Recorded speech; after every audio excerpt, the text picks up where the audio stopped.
చందమామ కథలు. దయ్యాల కొంప. కోదండపాణి అనే యువకుడికి పట్నంలో ఉద్యోగమైతే దొరికింది కానీ ఇల్లు దొరకలేదు.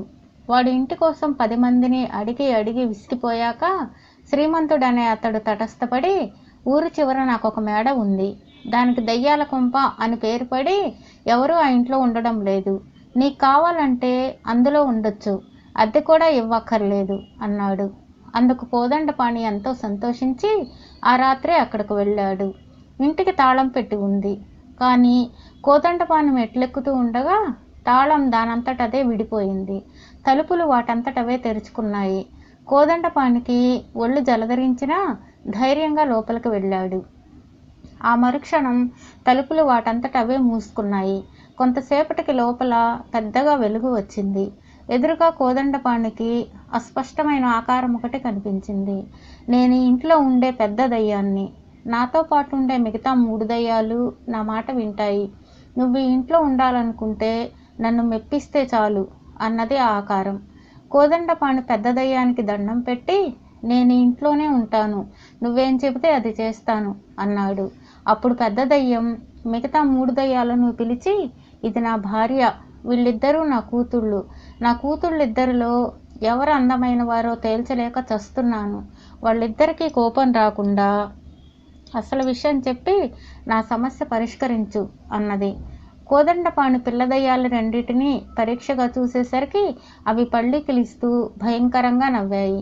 వాడు తన భయాన్ని లోపలే అణుచుకొని మేకపోతు గాంభీర్యంతో, నేను నిజం చెబితే ఒకరికి తప్పకుండా కోపం వస్తుంది, కాసేపు గడువిస్తే ఆ కోపాన్ని చల్లార్చగలను, అందుకు నువ్వు ఒప్పుకుంటావా అని పెద్ద దయ్యాన్ని అడిగితే అది వెంటనే సరే అన్నది. కోదండపాణి పిల్లదయ్యాల్లో ఒకదాన్ని వేలితో చూపుతూ, ఇద్దరిలోకి ఇదే అందమైనది, కానీ ఇంత అందం ఉండి ఇలా తల్లిదండ్రుల చాటున ఉండిపోయిందేమిటి, హాయిగా ఏ అడవిలోకైనా వెళ్ళిందంటే మగదయ్యాలు దీన్ని పెళ్లాడడానికి నేనంటే నేనని పోటీ పడతాయి అన్నాడు. అప్పుడు ఆ పిల్లదయ్యం పెద్ద దయ్యంతో, ఈ మనిషి నిజం చెబుతున్నాడు, నేను అడవికి వెళ్ళిపోతాను అని తల్లిదండ్రుల కాళ్ళకు నమస్కరించి ఎగిరి వెళ్ళిపోయింది. అయితే రెండో పిల్లదయ్యం కోదండపాణి మీద అలిగి ఇంట్లో ఒక మూలకు వెళ్ళిపోయింది. కోదండపాణి ఆ దయ్యం దగ్గరికి వెళ్ళి, నిజానికి నువ్వే అందగత్తెవు, ఆ విషయం చెబితే నువ్వు ఇంట్లో నుంచి వెళ్ళిపోతావు, మరి నాకు నిన్ను రోజూ చూడాలని కోరిక, అందుకే అబద్ధం చెప్పి దాన్ని బయటకు పంపేశాను అన్నాడు. పిల్లదయ్యం ఈ మాటలకు కాస్త మెత్తబడి, అది సరే కానీ మళ్ళీ నా అక్క ఇక్కడికి తిరిగి వస్తే ఏం చేయాలి అని అడిగింది.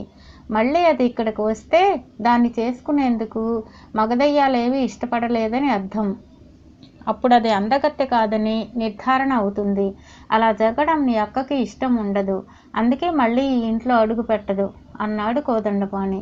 నువ్వు నా కోపం తగ్గించడానికి అబద్ధం చెబుతున్నావు, నేను నిజంగా అందగత్తెను కాదు అన్నది దయ్యం వగలిపోతూ. నేను అబద్ధాలు చెప్తే అది నీ సంతోషం కోసమే కదా, అయినా నేను అందమైన వాళ్ళనే తప్ప అడ్డమైన వాళ్లను సంతోషపెట్టను అన్నాడు కోదండపాణి లేని కోపం నటిస్తూ. వెంటనే పిల్లదయ్యం, నువ్వు నిజమే చెబుతుంటే నన్ను పెళ్లి చేసుకుంటావా అని అడిగింది. నేను మనిషిని, నువ్వు దయ్యానివి, మన పెళ్లి ఎలా సాధ్యం అన్నాడు కోదండపాణి భయంగా. నేను కావాలనుకున్నప్పుడల్లా మనిషిగా మారగలను, ఒక మనిషిని పెళ్లి చేసుకోవాలని నా కోరిక అన్నది పిల్లదయ్యం. ఈలోగా పెద్ద దయ్యం కోదండపాణి వద్దకు వచ్చి, అమ్మాయికి సర్ది చెప్పావా, దాని కోపం తగ్గిందా అని అన్నది. నాన్న, నన్ను ఈయన పెళ్లి చేసుకునేందుకు ఒప్పుకున్నాడు అన్నది పిల్లదయ్యం.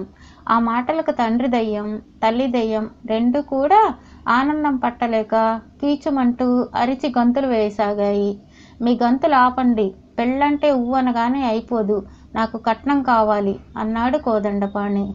అడగవయ్యా అడుగు, నా పిల్లలిద్దరికీ పెళ్లి చేయాలన్న కోరికతోనే కదా నేనిక్కడున్నది, నీకేం కావాలో అడుగు, తెచ్చిస్తాను అన్నది పెద్ద దయ్యం. నాకేమీ అక్కర్లేదు, ఈ ఇల్లు నాకు ఇస్తే చాలు అన్నాడు కోదండపాణి.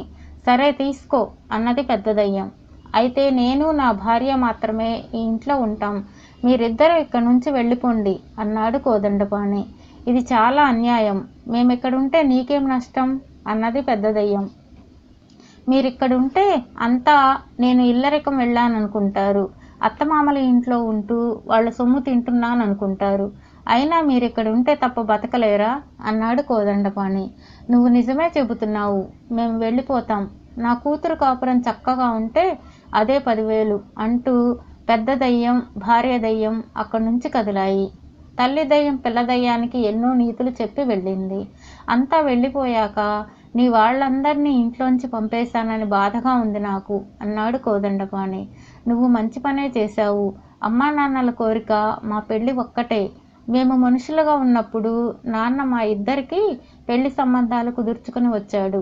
ఆ సమయంలో శ్రీమంతుడనే అతను నాన్నను మోసం చేసి మా పొలమంతా కాజేశాడు. పెళ్లి లాగిపోయాయి.